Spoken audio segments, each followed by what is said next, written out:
In just 3 weeks, we'll vote for the next president of the United States. But before President Joe Biden leaves office, he continues to try to help student borrowers with their debt. Thanks for joining us tonight. I'm Kim Chapman-Whitfield. And I'm Josh Rowe. Today, the president announced another round of student debt cancellation, approving more than $4 million towards the Public Service Loan Forgiveness Program.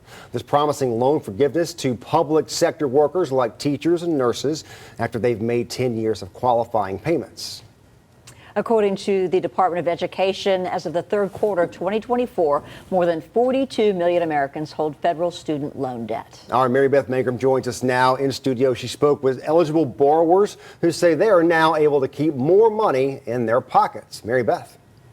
Josh, Kim, thousands of public servants are no longer making payments on their student loans. For most teachers in Georgia, their profession has a minimum degree requirement of a bachelor's degree. Those working in the field say this is a move that will give educators more freedom. The Biden-Harris administration has now relieved student loan debt from more than 60,000 borrowers nationwide through the Public Service Loan Forgiveness Program. It alleviates debt from public servants like teachers. The only way that you can improve your income later in your career is through getting these advanced degrees. And of course, that costs a lot. But only after 120 monthly payments, which takes around 10 years. The interest rate on that kind of money is kind of on the high side. I think it was around 8%.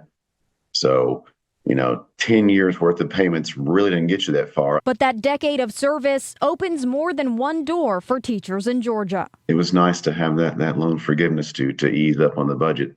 So I could then take that money and put it towards the 3 kids going to college. Lisa Morgan, president of the Georgia Association of Educators, has taught for 25 years. The program up until 2020, only 7,000 educators nationwide had received the forgiveness. So there were a lot of educators who had given up. Saying that previous roadblocks with filing made educators stop pursuing it. For the date, they put 8/15/19, and it was rejected because the date had to be 08/15/19. According to the Georgia Association of Educators, Georgia teachers make around 74% of what those in different fields with similar education make. When we can give them some relief, that relieves a little bit of that gap that educators make up with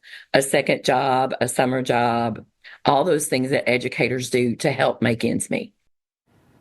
A 2018 report from the Government Accountability Office found that 99% of applicants were denied, often because they weren't in the right loan repayment plan or because their payments had temporarily been paused. Josh? Mary Beth, thank you. Prior to President Biden and Vice President Harris taking office, only 7,000 borrowers had ever received forgiveness through the Public Student Loan Forgiveness Program.